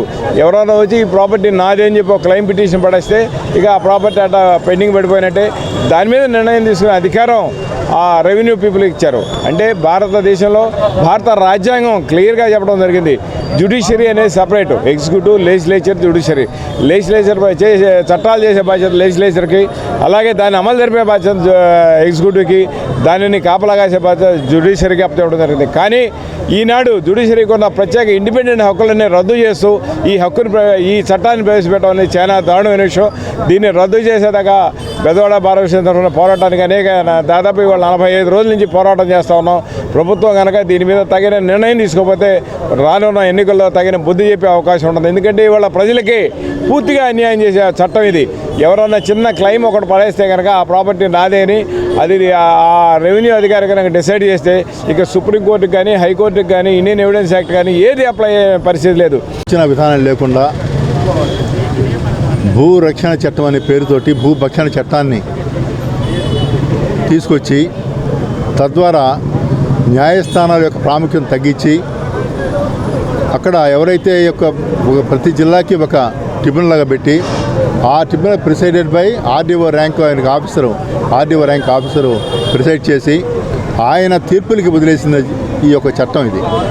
జ్యుడిషియరీ ఒక డిస్ప్యూట్ కనుక వచ్చినట్లయితే, ఒక ల్యాండ్ డిస్ప్యూట్ వస్తే ఆ ల్యాండ్ డిస్ప్యూట్ని సివిల్ కోర్టు కాకుండా ఆ యొక్క ల్యాండ్ డిస్ప్యూట్ని ఆర్డీఓ ట్రిబ్యునల్కి నివేదించి అక్కడ తీర్పు పొందే అవకాశం ఈ చట్టం ద్వారా ఉన్నది.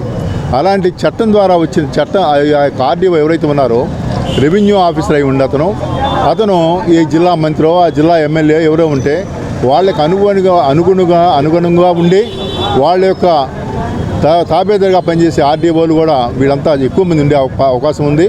అలాంటప్పుడు రాజకీయ యొక్క ప్రాముఖ్యత, ప్రాబల్యం ఉండి తద్వారా చట్టానికి, న్యాయానికి అతీతంగా తీర్పులు ఇచ్చే అవకాశం ఉండి ఎవరైతే ఈ యొక్క చట్టానికి ఒక డిస్ప్యూట్ వచ్చినప్పుడు ఆ చట్టం అనుకూలంగా వెళ్ళినట్లయితే వాళ్ళకి తప్పకుండా అన్యాయం జరుగుతుంది. అది దృష్టిలో పెట్టుకొని ఈరోజు ప్రతి ఒక్క న్యాయవాదులు కూడా, అంటే అన్ని ఈ యొక్క రాష్ట్రంలో ఉన్న అన్ని బార్ అసోసియేషన్ మొత్తం కూడా సమ్మె ఉద్యమాన్ని చేపట్టడం జరిగింది. దానికి ఈ యొక్క ప్రభుత్వం ఇప్పటికి కూడా మరి ఎందుకనో అర్థం కావట్లేదు. మరి వాళ్ళకి ఇప్పటికి కూడా చేమకుట్టినటువంటి ఒక బాధ్యత కూడా లేకుండా నిర్లక్ష్యంగా ప్రజల సమస్యలు పట్టించుకోకుండా ప్రవర్తిస్తూ ఉన్నారు. దీని ద్వారా తద్వారా జరిగే ఒక అరాచకానికి మరి సివిల్ వారు కూడా జరిగే అవకాశం. ఎందుకంటే ఒక భూమి ఇంకోటి ఆక్రమించినట్లయితే అది సివిల్ కోర్టు అయితే దానికి తగిన రక్షణగా ఇంజక్షన్ ఇవ్వడం అలాంటివి జరుగుతూ ఉంటాయి. కానీ ఇక్కడ ఆర్డీఓ చట్టం చేసినట్లయితే ఆర్డీఓ రాజకీయ పలుకుబడికి లోబడి ఉంటాడు కాబట్టి ఆయన తీర్పులు ఎప్పుడు కూడా ఒక పక్షంగా ఉండే అవకాశం ఉంది. తద్వారా అన్యాయం జరుగుతుంది. తద్వారా ఎవరైతే వాళ్ళు కోర్టుకు వస్తారు, నమ్మకంతో కోర్టుకు వస్తారో వాళ్ళు బాధితులుగా మిగిలిపోయే పరిస్థితి. ఈ యొక్క ఆర్డీఓ చట్టం ఏదైతే ఒక న్యాయ తీర్పు ఇచ్చాడో ఆ తీర్పు మీద హైకోర్టు తప్ప సివిల్ కోర్టుకి మళ్ళీ ఎటువంటి హక్కులు లేవు. ఈ యొక్క దురదృష్టక పరిణామం. ఈ పరిణామాన్ని గమనంలో తీసుకొని ప్రభుత్వాన్ని మేము డిమాండ్ చేస్తూ ఉన్నాము. మీరు దీన్ని ఆలోచించండి ఒకసారి. మీ యొక్క ఏదైతే మైండ్ ఉందో దాన్ని తద్వారా ఆలోచించేసి ఆ యొక్క ఏ న్యాయానికి, ధర్మానికి కనీసంగా చట్టం చేసేటప్పుడు ఆ విధంగా ధర్మ దృష్టిలో పెట్టుకొని చేయమని మేము అందరూ న్యాయవాదులు కూడా ఈ రాష్ట్రంలో ఉన్న ప్రతి న్యాయవాది డిమాండ్ చేస్తాం. ఇర్రెస్పెక్ట్ ఆఫ్ పొలిటికల్ పార్టీస్, రాజకీయ అతీతంగా ఇక రాజకీయాల సంబంధం లేదు ఈ యొక్క ఉద్యమానికి. ఈ ఉద్యమం ప్రజల కోసం, ప్రజాపక్షం కోసం, ప్రజల సమస్యల కోసం చేసే ఉద్యమం తప్ప ఇది ఒక రాజకీయ న్యాయవాదుల కోసం ఉద్యమం కాదు. ఇది ప్రజల కోసం చేసే ఉద్యమం. ఈవెన్ హట్టు ఉన్న వాళ్ళు కూడా సఫర్ అవుతారు. అయిన దృష్టిలో పెట్టుకొని ప్రజలందరూ కూడా వివేకంతో ఆలోచించి ఈ యొక్క ప్రభుత్వం ఏదైతే చర్య చేస్తూ ఉందో దాన్ని ముక్తఖండంతో వ్యతిరేకిస్తారని భావిస్తూ ఈ అవకాశం జై హింద్ చెప్పారు. కృష్ణలంక నూతన సీఐగా బాధ్యతలు స్వీకరించడం ఆనందంగా ఉందని సర్కిల్ ఇన్స్పెక్టర్ మురళీకృష్ణ అన్నారు. గోదావరి జిల్లాల్లో చేసిన అనుభవంతో కృష్ణలంక పోలీస్ స్టేషన్ లో పనిచేస్తున్నానని తెలిపారు. కృష్ణలంక పరిధిలో అసాంఘిక కార్యకలాపాలపై దృష్టి పెట్టడం జరిగిందని, బ్లేడ్ బ్యాచ్ పాయింట్స్ గుర్తించి స్పెషల్ టీం ఏర్పాటు చేశామని వెల్లడించారు. కృష్ణలంక పోలీస్ స్టేషన్ లో ఏర్పాటు చేసిన విలేకరుల సమావేశంలో ఆయన మాట్లాడారు.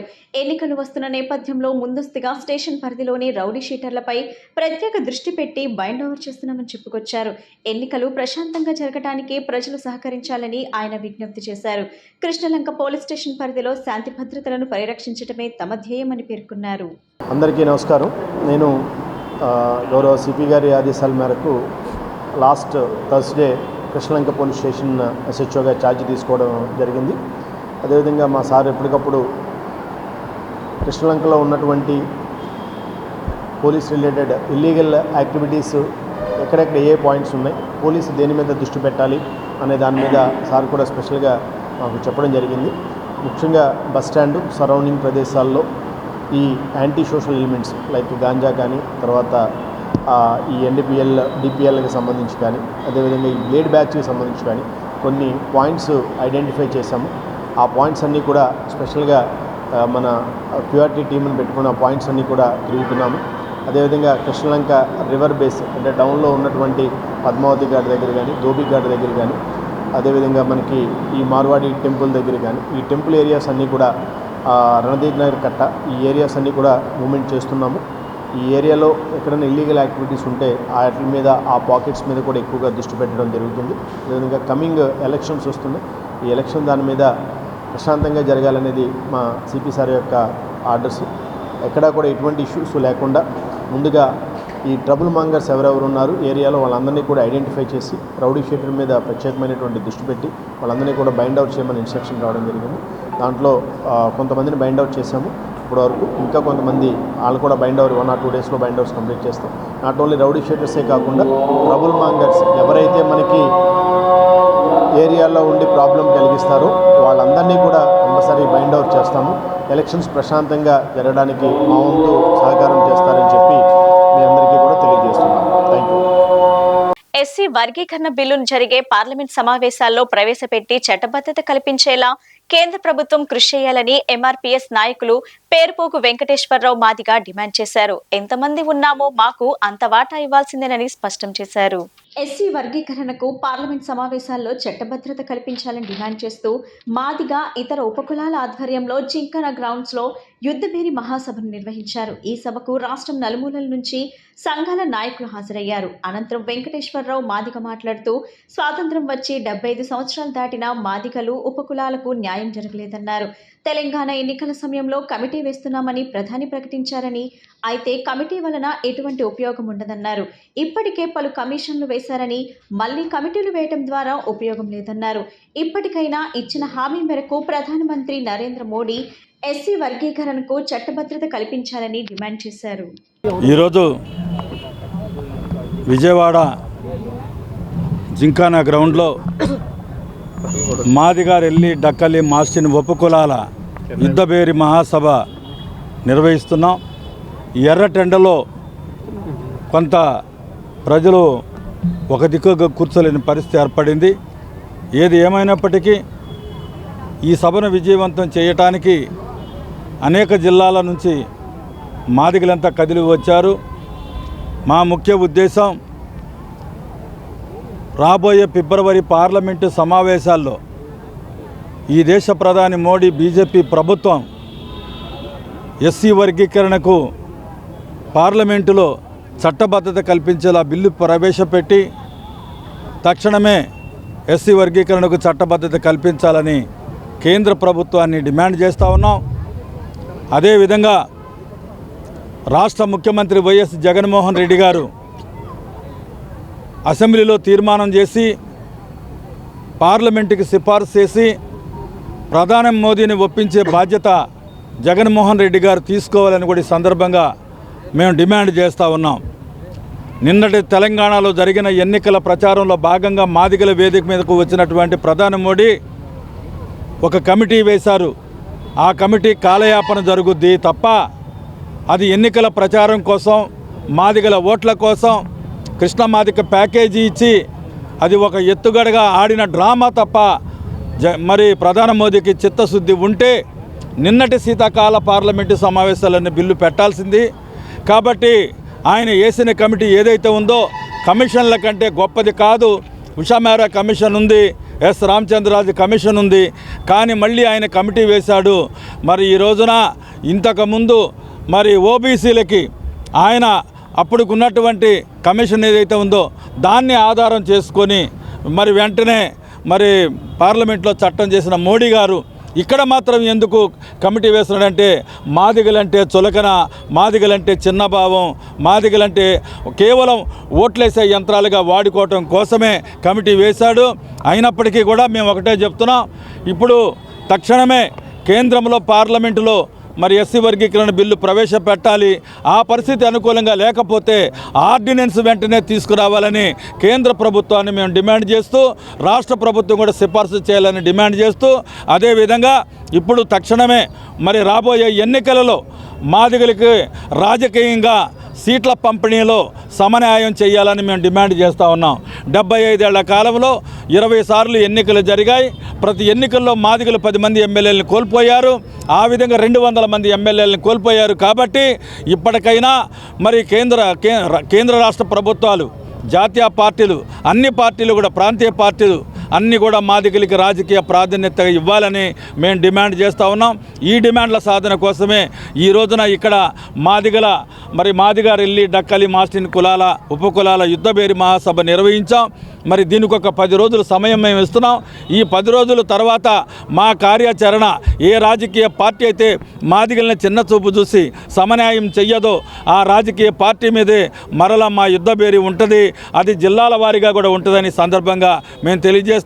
ఆ పరిస్థితి రాకముందే మాదిగలకు జరిగిన అన్యాయాన్ని అన్ని రాజకీయ పార్టీలు ఎప్పటికైనా గుర్తించి సమన్యాయం చేయాలి.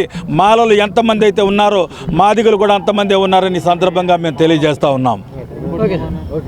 పశ్చిమ నియోజకవర్గం జనసేన తెలుగుదేశం పొత్తు ఎమ్మెల్యే సీటును మైనార్టీలకు కేటాయించాలంటూ టీడీపీ మైనార్టీ రాష్ట్ర మైనార్టీ కార్యదర్శి తాజుద్దీన్ డిమాండ్ చేశారు. రాష్ట్రంలో తమ నియోజకవర్గాల్లో 10% పైగా ముస్లిం మైనార్టీలు ఉన్నారని, మరో 21 స్థానాల్లో ముస్లిం మైనార్టీలు బోర్డు ర్యాంక్ 70,000 పైగా ఉన్నారని, అలాంటి నియోజకవర్గాల్లో మైనార్టీలకు అవకాశం కల్పించాలని కోరారు.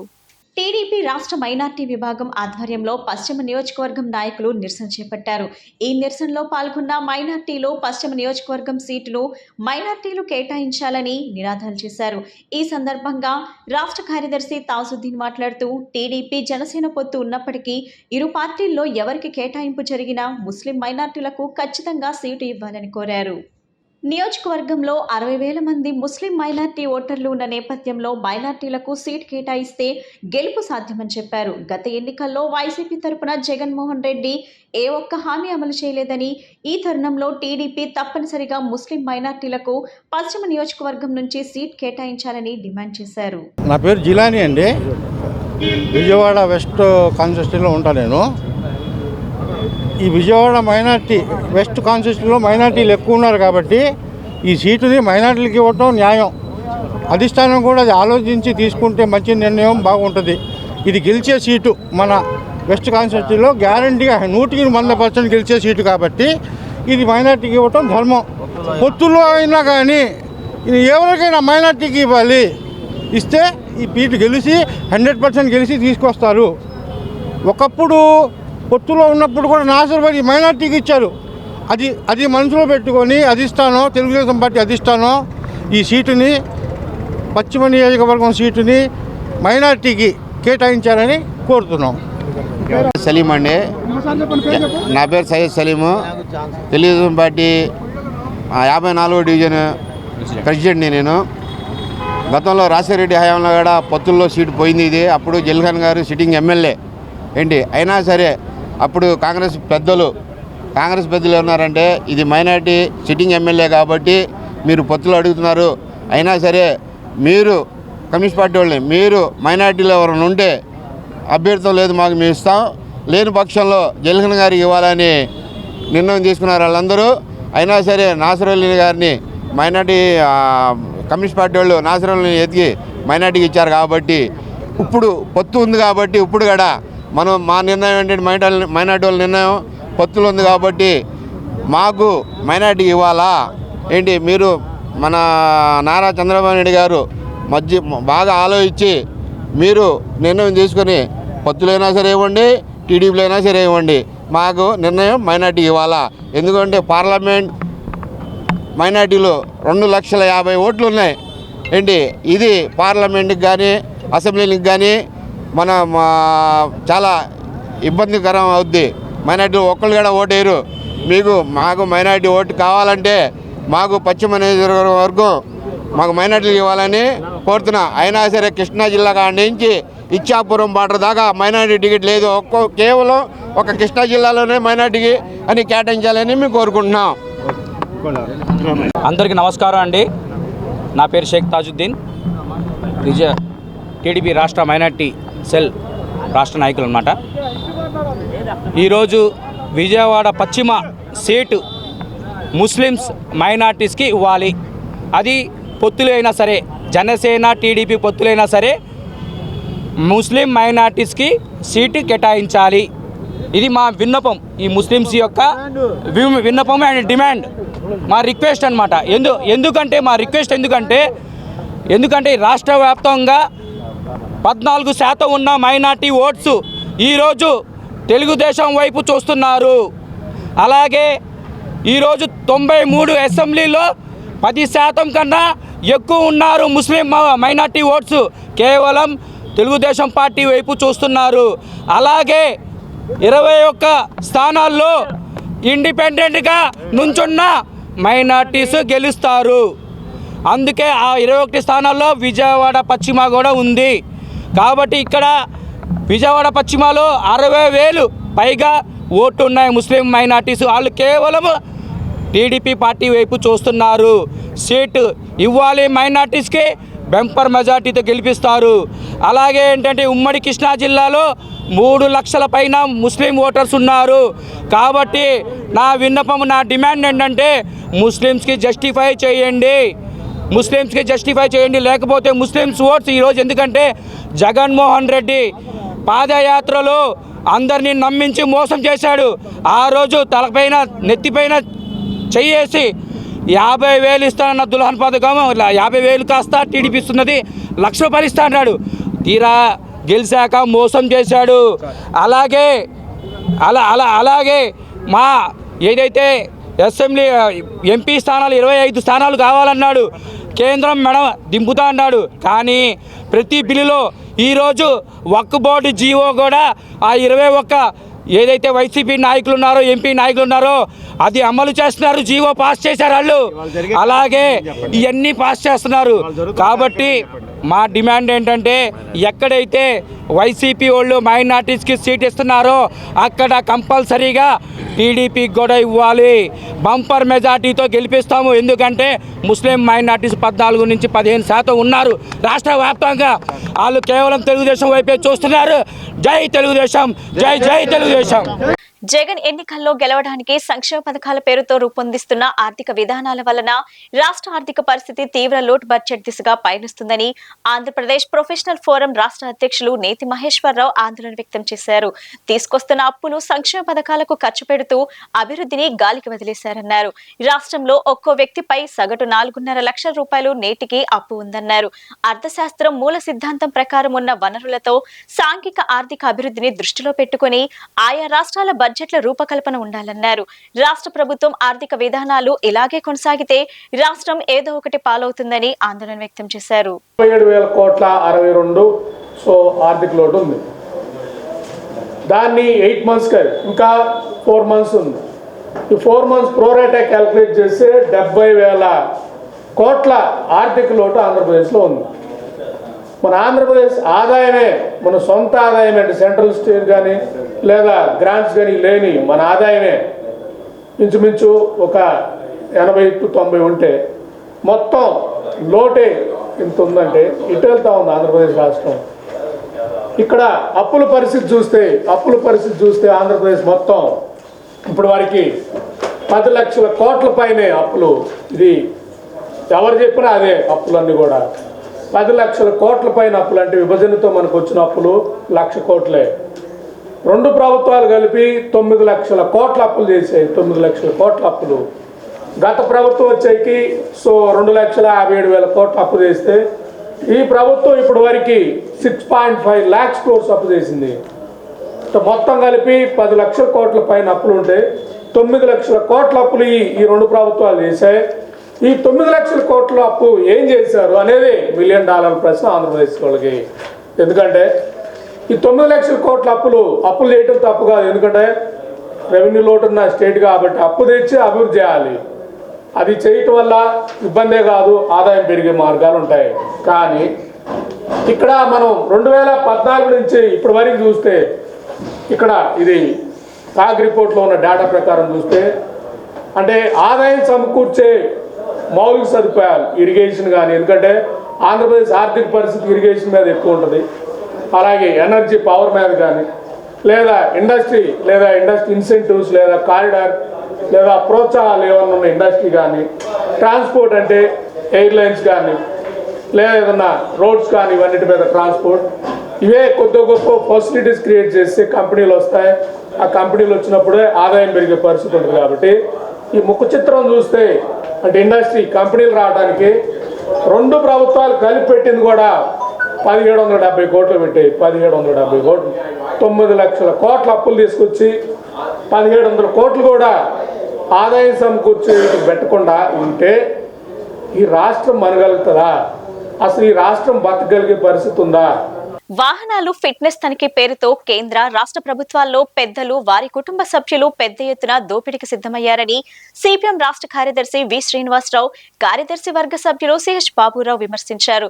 బుధవారం విజయవాడ బాలోత్సవ్ భవన్ లో ఏర్పాటు చేసిన విలేకరుల సమావేశంలో వారు మాట్లాడారు.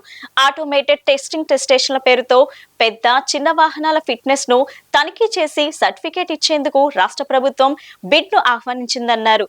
బిడ్డింగ్ లో ఎక్కువ చెల్లించే వారికి కేటాయిస్తామని నిబంధన పెట్టారని, అంటే ఆ భారాన్ని వాహన యజమానుల నుండి వసూలు చేయాల్సి ఉంటుందని తెలిపారు. కేంద్ర రాష్ట్ర ప్రభుత్వాల్లో పలుకుబడి కలిగిన కొంతమంది పెద్దలు, వారి కుటుంబ సభ్యులు బినామీల పేరుతో నిబంధనలకు విరుద్ధంగా టెండర్లు దక్కించుకునేందుకు ప్రయత్నాలు చేస్తున్నారని ఆయన అన్నారు. ఈ ఏడాది అక్టోబర్ నాటికి బిడ్డింగ్ పూర్తి చేయాలని కేంద్రం గడువు విధించిన నిబంధన పెడితే రాష్ట్ర ప్రభుత్వం ఒక అడుగు ముందుకేసి ఇప్పుడే టెస్టింగ్ సెంటర్లకు జాతీయ రహదారుల పక్కన స్థలాలు కేటాయించే పని చేస్తుందని విమర్శించారు. ఎన్నికల ముందే వాహన యజమానుల నుండి పెద్ద ఎత్తున దండుకునేందుకు సిద్ధమయ్యారని తెలిపారు. యాక్సిడెంట్లు జరుగుతున్నాయని కేంద్రం ఇచ్చిన నివేదిక ఆధారంగా ఈ నిర్ణయం తీసుకున్నట్లు పేర్కొంటున్నారని, వాస్తవంగా రోడ్లు సరిగా లేవని, డివైడర్ల నిబంధనల ప్రకారం ఏర్పాటు చేయటం లేదని, అత్యంత వేగవంతమైన వాహనాలు నడిపేందుకు వీలుగా రోడ్లు లేవని, డ్రైవర్లకు తగిన శిక్షణ కూడా లేదని, అందువల్లే ప్రమాదాలు జరుగుతున్నాయని వివరించారు. ఈ విషయాలు పక్కన పెట్టి క్లచ్లు, బ్రేక్లు, ఇంజన్ల తనిఖీ పేరుతో దోపిడీ చేయటమే పనిగా పెట్టుకున్నారని ఆగ్రహం వ్యక్తం చేశారు. ఇప్పటికే రవాణా శాఖ అధికారుల వేధింపులకు గురవుతున్న వాహన యజమానులకు ఇదొక భారంగా మారనుందని వివరించారు. ముఖ్యంగా ఇంటర్సిటీ నగరాల మధ్య తిరిగే వాహనాలకు అధిక భారం పడటంతో పాటు వేధింపులు పెరిగాయని తెలిపారు. ఉన్నటువంటి కొంతమంది పలుకుబడి కలిగినటువంటి కేంద్ర రాష్ట్ర ప్రభుత్వాల్లో పలుకుబడి కలిగినటువంటి వాళ్ళ బెనామీలు లేదా వాళ్ళ బిడ్డలకి ఈ టెస్టింగ్ సెంటర్స్ని అప్పగించి వేల కోట్ల రూపాయలు దండుకోవటానికి ఈ వెహికల్ ఓనర్స్ నుంచి ఇప్పుడు ఒక ప్రయత్నం జరుగుతున్నది. మొత్తం ప్రజల డబ్బుని దండుకోవటానికి ఇప్పుడు ఎన్నికలకు ముందే, ఎన్నికల తర్వాత ఏమవుద్దో వాళ్ళకి తెలియదు. కేంద్ర ప్రభుత్వం రవాణా శాఖ ఇచ్చిన దీని ప్రకారం ఈరోజు యాక్సిడెంట్లు పెరుగుతున్నాయి. అందుకని బ్రేకులు, క్లచ్లు, అలాగే ఇతర వైబ్రేటర్స్ అన్నీ 3-4 రకాలు ఎన్ని కరెక్ట్గా ఉన్నాయా లేదా, లేకపోతే వాళ్ళు ప్రమాదాలు జరుగుతున్నాయని చెప్పి ఈ ఆటోమేటెడ్ టెస్టింగ్ స్టేషన్స్ని పెట్టాలని చెప్పి నిర్ణయించింది. దాన్ని ఇప్పటికే 2 సార్లు వాయిదా వేసింది. ఆఖరి తేదీ అక్టోబర్ 1 నాటికి ఇది ఇంప్లిమెంట్ చేయాలని చెప్పి, మొదట ఏప్రిల్ 1 అన్నారు, దాన్ని వాయిదా వేసి అక్టోబర్ 1కి ఇంప్లిమెంట్ చేయాలని చెప్పి నిర్ణయించింది. ఇప్పుడు మన రాష్ట్ర ప్రభుత్వం చాలా హడావుడిగా ఎన్నికల ముందే ఈ టెస్టింగ్ సెంటర్స్ అన్ని హైవేల్లో ప్రతి చోట సైడ్ ల్యాండ్ కేటాయించే వాళ్ళకి 2 వైపులా రోడ్డు, వచ్చేదానికి పోయేదానికి 2 వైపుల రోడ్డు పెట్టి వాళ్ళకి కేటాయిస్తున్నారు ఈ టెస్టింగ్ పేరుతోటి.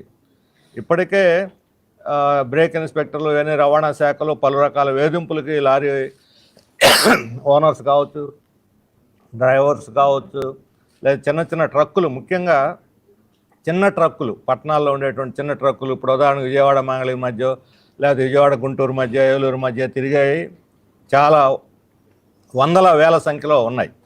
ఇట్లా ఇంటర్సిటీల్లో తిరిగేటువంటి ట్రక్కులు హైవే మీద వస్తే వాటిని పట్టుకొని ఫైన్లు వేసి వేధింపులకు గురి చేస్తున్న పరిస్థితి ఇప్పుడు కనిపిస్తుంది. ఇప్పుడు దీన్ని పూర్తిగా ప్రైవేట్ పరం చేయటం వల్ల వేధింపులతో పాటు అధిక భారం కూడా పడుతుంది. ఇప్పుడు వసూలు చేస్తున్న దాని మీద 2 రెట్లు 3 రెట్లు వసూలు చేస్తారు. ఇప్పుడు బిడ్డింగ్లు అడుగుతున్న తీరు ఏంటంటే ప్రభుత్వానికి ఎవరు ఎక్కువ చెల్లిస్తారు అంటే దాని అర్థం ఏమిటి? ప్రభుత్వానికి ఎక్కువ చెల్లించాలంటే ఈ ఆపరేటర్ల నుండి ఎక్కువ వసూలు చేయాలి.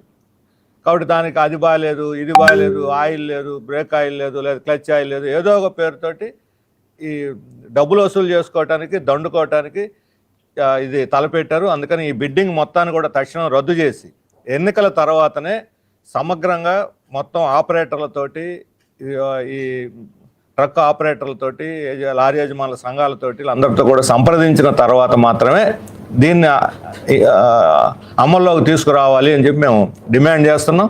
ఇప్పుడు రేపు ఎన్నికలకు ముందే తమ వాళ్ళకి, తమ అనుంగులకి కట్టబెట్టడానికి దీన్ని ఒక సాధనంగా, ఆదాయానికి ఒక వనరుగా దీన్ని ఉపయోగించుకునే ప్రయత్నం జరుగుతుంది. దీన్ని మేము తీవ్రంగా వ్యతిరేకిస్తున్నాం. దానికి సంబంధించినటువంటి ప్రభుత్వం ఇచ్చినటువంటి ఈ బిడ్డింగ్ నోటిఫికేషన్ కూడా మీకు ఇప్పటివరకు ఎవరికి తెలియని కూడా తెలియదు. ఇది కేంద్రంలోని బీజేపీ ప్రభుత్వం మన రాష్ట్రానికి మరింత ద్రోహం చేస్తుందని వ్యవసాయ కార్మిక సంఘాల నాయకులు ఆగ్రహం వ్యక్తం చేశారు. ఫిబ్రవరి 16వ తేదీన గ్రామీణ బంద్ పారిశ్రామిక సమ్మె చేపడుతున్నామని, ప్రతి ఒక్కరూ పాల్గొని విజయవంతం చేయాలని పిలుపునిచ్చారు. గాంధీనగర్ ప్రెస్ క్లబ్ లో రైతు సంఘాల సమన్వయ సమితి, ఏపీ ట్రేడ్ యూనియన్ ఐక్యవేదిక ఆధ్వర్యంలో ఫిబ్రవరి 16వ తేదీన నిర్వహించనున్న గ్రామీణ బంద్ పారిశ్రామిక సమ్మె సన్నాహక సమావేశాన్ని నిర్వహించారు. ఈ సందర్భంగా సమ్మె రోజును చేపట్టాల్సిన కార్యక్రమాలపై చర్చించారు. అనంతరం ఓబులేస్ కేవీ ప్రసాద్ మాట్లాడుతూ బీజేపీ పాలనలో అన్ని వర్గాల ప్రజలు ఇబ్బందులు పడుతున్నారని చెప్పారు. వ్యవసాయ కార్మికులు, కర్షకుల హక్కులను కాలరాసే విధంగా వ్యవహరిస్తున్నారని దుయ్యబట్టారు. కేంద్ర ప్రభుత్వ ప్రజా వ్యతిరేక విధానాలను ఎండగట్టేందుకు ఈ కార్యక్రమం చేపడుతున్నామని, ప్రజాస్వామ్యవాదులు, ప్రజలు పెద్ద ఎత్తున పాల్గొని విజయవంతం చేయాలని పిలుపునిచ్చారు. ఫిబ్రవరి 16వ తారీఖున దేశవ్యాప్తంగా గ్రామీణ బంద్ నిర్వహించాలని చెప్పి 540 సంఘాలతో కూడినటువంటి రైతు సంఘాల సమన్వయ సమితి, 11 జాతీయ ట్రేడ్ యూనియన్లు, దానికి అనుబంధంగా ఉన్న 450 ఫెడరేషన్స్, అసోసియేషన్స్ జాయింట్ సమావేశం నిర్వహించింది. రైతాంగం అంతా గ్రామీణ బంద్ పాటించాలని, ట్రేడ్ యూనియన్స్ అన్నీ కూడా పారిశ్రామిక సమ్మె నిర్వహించాలని చెప్పి నిర్ణయించినాయి. కారణం, మోడీ పరిపాలన రెండవసారి ప్రధానమంత్రి చివరి దశకు వచ్చింది, ఎన్నికలకు వెళ్తూ ఉన్నాడు. ఎన్నికల్లో ఇచ్చినటువంటి ఏ ఒక్క హామీ కూడా అమలు పరచలేదు. రైతుల ఆదాయం రెట్టింపు చేస్తా అన్నాడు, అమలు జరపలేదు. పైగా ఈ నల్ల చట్టాలు పెట్టి భూములన్నీ, వ్యవసాయ రంగాన్ని మొత్తాన్ని కార్పొరేట్ శక్తులు వశం చేయాలని చూశాడు. దానికి వ్యతిరేకంగా సుదీర్ఘంగా జరిగిన పోరాటం వల్ల ఆ చట్టాలు వెనక్కి తీసుకున్నప్పటికీ ఆ విధానాలనే దొడ్డిదారిన ప్రవేశపెడుతూ ఉన్నాడు. ఆయన పెట్టే విద్యుత్ చట్ట సవరణ వెనక్కి తీసుకుంటానని చెప్పి దాన్ని కూడా పార్లమెంటు ముందు ప్రవేశపెట్టాడు. ఆ రకంగా 100 సంవత్సరాలు పోరాడి సాధించుకున్న ట్రేడ్ యూనియన్ చట్టాలన్నీ కూడా రద్దు చేసి 4 కార్మిక కోట్లు పెట్టి ఇచ్చేశాడు. కనీస వేతన చట్టం అమలుపరిచేటువంటి స్థితి లేదు. స్వామినాథన్ చెప్పినటువంటి మద్దతు ధరల చట్టం అమలుపరిచేటువంటి స్థితి లేదు. ఈయన 10 ఏళ్ల కాలంలో 1,56,000 మంది పేద రైతులు, వ్యవసాయ కూలీలు, కౌలుదారులు ఆత్మహత్యలు చేసుకొని మృతి చెందారు. అది వరకటి కంటే ఈ కాలంలో 20% పైగా ఆత్మహత్యలు పెరిగినాయి. 10 సంవత్సరాల పరిపాలనా కాలంలో ఆయన చెప్పినటువంటి ఏ వాగ్దానం అమలు పరచలేదు కాబట్టి దాని మీద దేశవ్యాప్తంగా అన్ని విభాగాల, రంగాల ప్రజానీకంలో ఒక తీవ్రమైనటువంటి వ్యతిరేకత, నిరసన వెల్లువవుతున్నటువంటి సందర్భంలో దాని నుంచి తప్పించుకోవడానికి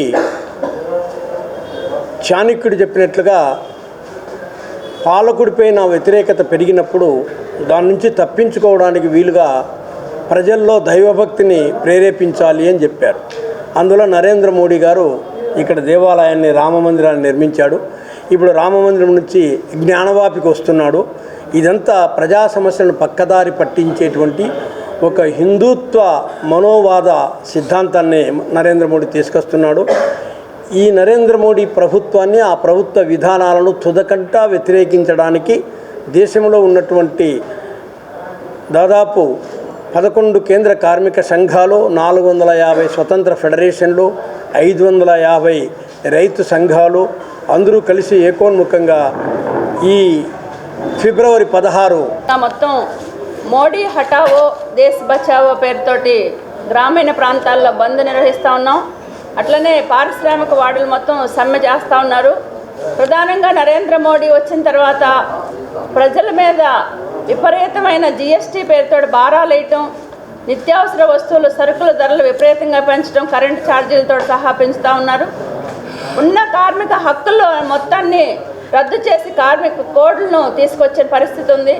కనీస వేతనాలు 26,000 రూపాయలు ఇవ్వాలి అని చెప్పేసి ILO సిఫారసులను కూడా ఈరోజు పక్కకు నెట్టేసి ఈరోజు మొత్తం కార్మిక వర్గాన్ని మొత్తాన్ని అన్యాయం చేస్తూ ఉన్నారు. మొత్తం ఈ విధానాలన్నింటినీ కూడా మభ్యపుచ్చడానికి ఈరోజు రామాలయం పేరుతోటి ముందుకు తీసుకొచ్చి ప్రజల ఆలోచన ధోరణిని మార్చే పద్ధతిలో ఈ ప్రభుత్వ వ్యవహారం ఉంది. ట్రేడ్ యూనియన్ల సమన్వయ వేదిక ఆధ్వర్యంలో జరిగినటువంటి ఈ సమావేశంలో దేశవ్యాపితంగా ఈ నెల 16వ తారీఖున మోడీ హటావో, తద్వారా బీజేపీ హటావో, దేశ్కి బచావో అనేటువంటి నినాదంతో రాబోయేటువంటి ఎన్నికల్లో నరేంద్ర మోడీ ప్రభుత్వాన్ని గద్దె దించాలి అనేటువంటి లక్ష్యంతో ఈ 16వ తేదీ సమ్మెకు పిలుపివ్వటం జరుగుతుంది.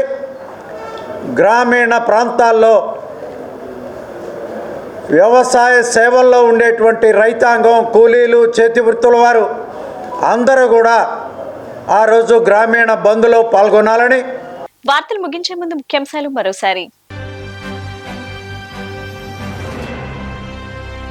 ముఖ్యమంత్రి వైఎస్ జగన్మోహన్ రెడ్డి అధ్యక్షతన రాష్ట్ర సచివాలయం మొదటి బ్లాక్లో మంత్రివర్గ సమావేశం.